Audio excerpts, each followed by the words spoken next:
আছে প্রয়োগ করা যায়, পা আছে হাঁটা যায়, চোখ আছে দেখা যায়। শোক জীবনে কত ফোটা চোখের পানি জড়াইছো আমি জানি না। আমি তিনটা বয়ানে বড় দুর্বল। একটা হলো কারবালা বয়ান করে বুকটা কেটে যায়, 2 নম্বর মা বাবার কথা বলে বুকটা কেটে যায়, 3 নম্বর খবর হাসুরের কথা বলে হৃদয়টা কেটে যায়।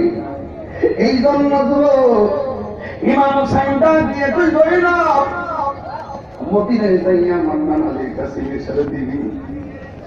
আমার চোখের সামনে 6 মাসের বাচ্চাটার পানি দেয় নাই, 3 মাইরা দিছে।